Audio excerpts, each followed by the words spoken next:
Eu sou o professor Acelino Carvalho.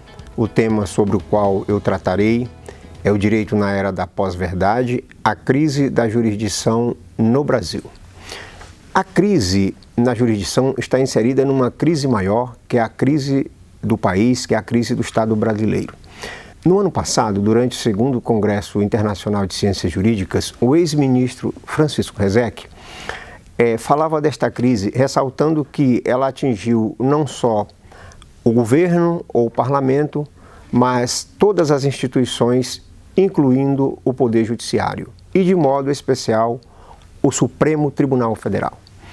E ele caracterizava esta crise exatamente no fato dos ministros não decidirem mais de forma unânime, como era praxe até aqui, e decidirem sempre com uma maioria de um voto, ou seja, 6-5. Significa que existia naquele momento uma divisão no Supremo Tribunal Federal. Por outro lado, esta crise se agravou nos últimos tempos. Chegamos a um momento em que existe um inquérito instaurado pelo presidente do Supremo Tribunal Federal para investigar ataques, ameaças à honra de ministros da Suprema Corte. Existe também a tentativa de se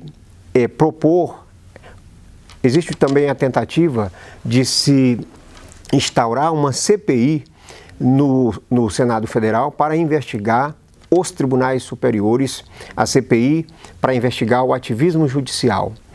Além disso, tornou-se comum no país a ideia de se pedir impeachment de ministros do Supremo Tribunal Federal, algo nunca conhecido ou quase nunca conhecido na história daquele tribunal. Então, são alguns elementos desta crise que se coloca para que haja uma compreensão a partir do tema sobre o qual se propõe tratar.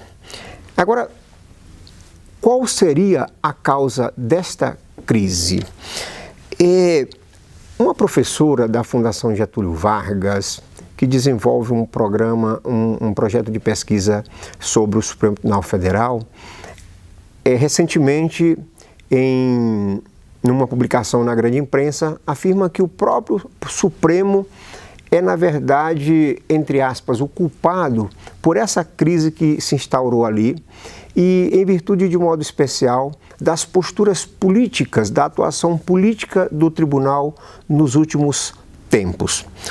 O ministro Luiz Roberto Barroso, por sua vez, atribui a crise e, especialmente, a falta de credibilidade do tribunal neste momento, por parte da sociedade, ao fato de alguns ministros decidirem contra o combate à corrupção que, segundo ele, vem ocorrendo exemplarmente no país.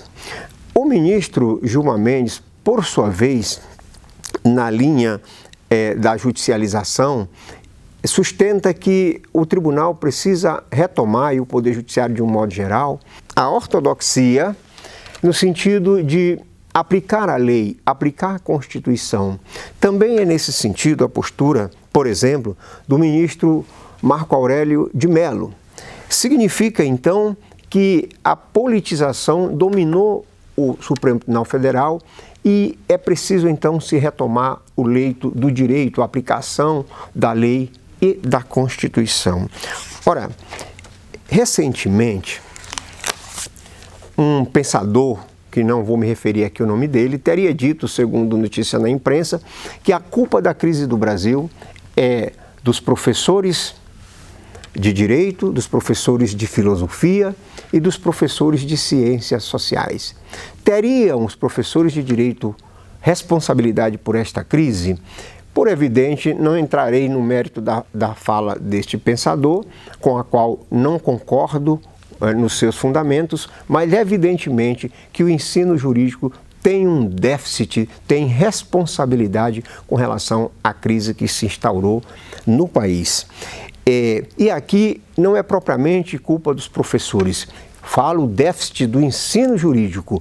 A teoria do direito da forma como foi ensinada nas escolas nos últimos 25 anos, por certo, deixou a desejar e permitiu, e é um grande elemento que pode ser colocado, evidentemente, como causa da crise que se instaurou no país.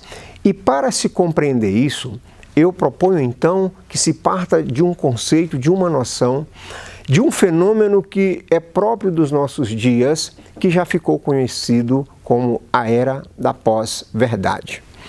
É a partir, portanto, dessa noção de pós-verdade que tentarei explicar como o sistema jurídico, ou melhor, como a teoria do direito é ensinada nas escolas de um modo geral, como isso se tornou um senso comum e provocou um déficit teórico que nos levou, evidentemente, a esta situação, e demonstrarei que tudo isso foi recepcionado pela noção de pós-verdade. Mas, afinal de contas, o que é pós-verdade? O que se pode entender por pós-verdade? Resumidamente, pós-verdade é uma palavra que teria sido utilizada pela primeira vez na década de 90 nos Estados Unidos da América e no ano de 2016 foi inserida no Grande Dicionário de Oxford. O Grande Dicionário costuma incluir palavras, digamos, novas, e este foi um termo, então, que foi cunhado pelo Grande Dicionário no ano de 2016. O que significa, numa síntese muitíssimo apertada, parafraseando Lenny Streck, os fatos deixam de ter importância e a narrativa passa a prevalecer. Vejam, não estamos falando apenas de notícias falsas, de fake news, de mentiras, porque isso sempre aconteceu. Lembremos que durante o nazismo afirmava-se que uma mentira repetida 1000 vezes se tornaria verdade. Agora não. O que ocorre é que as notícias falsas, as meras narrativas, já se transformam em verdade. Não há mais, portanto, a preocupação em que se busque a verdade nos fatos, nos acontecimentos históricos. Portanto, basta a mera narrativa e isso se torna uma verdade. Eu não me preocupo mais em comprovar aquilo na realidade. Como é que isso... O que isso tem a ver com a teoria do direito ensinada no Brasil nos últimos tempos? Rapidamente, no pós-Constituição de 1988, mais precisamente em 1990, a teoria do direito que se adotava no Brasil, que orientava o ensino jurídico no Brasil, era o positivismo jurídico, e o que se sustentava à época era a vertente kelseniana, segundo a qual o juiz era um aplicador mecânico da lei, era um autômato, era o juiz boca da lei. Evidentemente que aqui já existe um equívoco, porque em Kelsen o juiz não é boca da lei. Na verdade, o juiz boca da lei, a ideia vem de Montesquieu e do positivismo exegético, e não de Kelsen. Portanto, aqui nós já vamos ter uma falácia com relação à teoria do direito no que diz respeito à decisão judicial. Por outro lado, na sequência, surge o alternativismo. O que foi o alternativismo? A doutrina do direito alternativo sustentava que o juiz não é neutro, que o juiz, ao decidir, como pretendia o positivismo jurídico, claro, e o juiz, ao decidir, ele o fazia a partir de concepções ideológicas, de concepções de vida. Sustentava-se à época que a lei contém em si uma ideologia dominante, e esta ideologia dominante prevalece quando o juiz se limita a aplicar a letra fria da lei, de maneira que era preciso enfrentar esta ideologia dominante e, evidentemente, cai-se num espaço de discricionariedade judicial, porque o juiz passa a decidir a partir das suas próprias concepções ideológicas, de crença de mundo, políticas e assim por diante. Isso foi um grande equívoco, Porque, evidentemente, naquele momento, no começo da década de 90, quando surge esse movimento no Brasil, nós já tínhamos uma Constituição normativa, uma Constituição rígida, formal e materialmente, riquíssima em direitos fundamentais, de um modo especial, contemplando os direitos sociais, de maneira que procurar espaço na legislação para afastá-la e garantir direitos, que era a pretensão dos alternativistas, permitindo ao juiz decidir conforme a sua consciência, as suas concepções, configurou um erro lamentável naquele momento. Uma outra doutrina que se aproxima desta é a do direito achado na rua. É uma teoria desenvolvida pelo grande filósofo Roberto Lira, na UNB, pensamento ainda muito forte naquela instituição. Mas isso não tem mais razão de ser e nem teria a partir da Constituição de 88. Ocorre que não se compreendia no Brasil a ideia de uma Constituição normativa, que era uma ideia estranha, inclusive no continente europeu continental. Até recentemente. Pois bem, na sequência, surge a ideia da Constituição dirigente de Gomes Canutilho,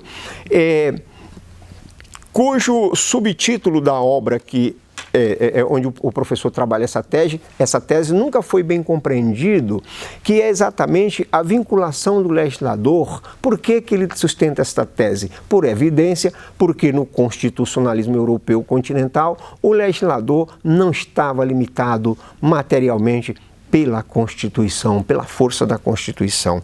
Sai de moda Gomes Canutilho e entra Conrad Hess com a sua tese da força normativa da Constituição.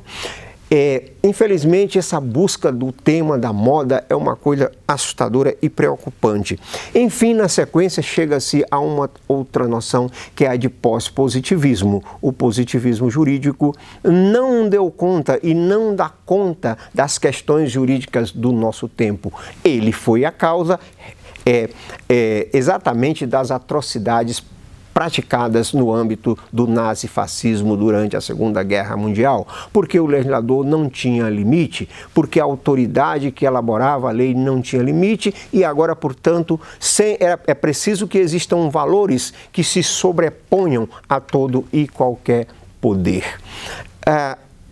Esta ideia de pós-positivismo conduz logo na sequência a uma outra, de neoconstitucionalismo. Portanto, as condições do pós-guerra surgem num contexto deste neoconstitucionalismo e, apesar das pessoas não saberem bem o que isso significa a superação do positivismo jurídico, afirma-se do positivismo jurídico, e isso afeta de modo exponencial o papel do juiz. Agora, diversas falácias vão surgir com relação a isso. O juiz pode, por exemplo, aplicar a lei, criar direito livremente. O juiz não é mais a boca da lei, como pretendia Montesquieu. A separação de poderes de Montesquieu foi superada, ou é preciso fazer uma releitura, revisitar, porque os poderes não podem ser considerados separados de forma estanque, como pretendia Montesquieu. Portanto, o juiz tem liberdade ao decidir. A Constituição é um sistema aberto de princípios e passa-se a criar, a inventar princípios que não estão sequer na Constituição, tão bem denunciado por Lênio com a tese do panprincipiologismo. O juiz é livre para formar o seu convencimento, o juiz decide conforme a sua consciência, muito embora se diga na mesma aula ao professor de processo que o juiz tem que ser imparcial. Evidentemente que isso levaria sem falar na ponderação, porque tudo tem que ser ponderado pelo juiz, e tudo isso sem se estudar, sem se aprofundar sobre todos esses temas. Isso evidentemente conduz a um ativismo judicial perverso e pernicioso. O ativismo judicial, aliás, tem uma tese no Brasil que sustenta que o juiz saiu à jurisdição do passivismo ativismo, ou seja, o juiz antes era passivo e agora é um ativista e é livre para criar o direito. Ou seja, passou-se a dizer qualquer coisa sobre qualquer coisa. É o libera geral, é a falta de controle do poder decisório do juiz. Percebamos então que tudo isso não encontra consistência, não encontra fundamento na história das instituições, de modo especial na história das instituições jurídicas. Tudo isso não passa de falácias que negaram a força do direito, a força da lei. A maior conquista da modernidade jurídica, como diz Ferrajoli, foi a afirmação do princípio da legalidade. Nega-se a força da lei, nega-se a força, a importância do legislador, a importância, portanto, da democracia, do legislador democrático. Atribui-se poder demasiado ao juiz que não é eleito democraticamente, atribuindo a ele uma função que a Constituição não lhe assegura. E isso vai muito além, inclusive, da própria Constituição, cujo exemplo mais típico do nosso momento é a relativização, é o fim da presunção de inocência, decisão adotada pela Suprema Corte no Brasil. Por que eu faço uma conexão isso com a pós-verdade? Porque eu digo que o fenômeno da pós-verdade recepcionou tudo isso. Porque tudo isso que eu acabo de falar não encontra fundamento na história das instituições. A própria ideia de neoconstitucionalismo é falsa. É falsa. As constituições do pós-guerra, as constituições normativas que contemplam direitos fundamentais como cláusulas pétreas, com cláusula, portanto, de indisponibilidade desses direitos e de outros princípios por parte do poder político ou por parte de qualquer outro poder, não é nada mais do que a consumação da ideia de Estado de Direito na sua plenitude, ideia que já estava contemplada plenamente no constitucionalismo americano desde o início, desde 1787, 1788, quando foi elaborada a Constituição, ideia que já estava contemplada no artigo 16 da Declaração dos Direitos do Homem e do Cidadão, emanada da Revolução Francesa. Não há nada de novo nisso, é apenas o resgate de um projeto moderno para o direito e para as instituições que fracassou.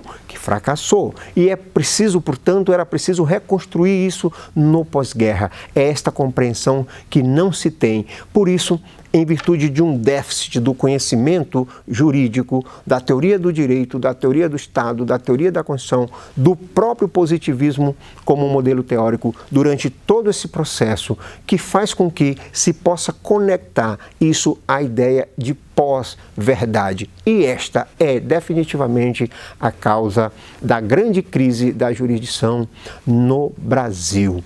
Oportunamente avançaremos com relação exatamente, no sentido exatamente de demonstrar como essa ideia de neoconstitucionalismo é falsa, é absolutamente falsa, não encontra respaldo na história, é uma mera narrativa, portanto se enquadra na noção de pós-verdade. Nesta obra que eu acabo de recomendar, o meu marco teórico principal, evidentemente, um dos maiores juristas, eu diria que o maior jurista do mundo ocidental dos nossos dias, que é o professor, o jusfilósofo italiano Luigi Ferrajoli. É indispensável a compreensão da crítica hermenêutica do direito de Lênio Streck e, de modo especial, da doutrina de Dworkin, da leitura moral da Constituição.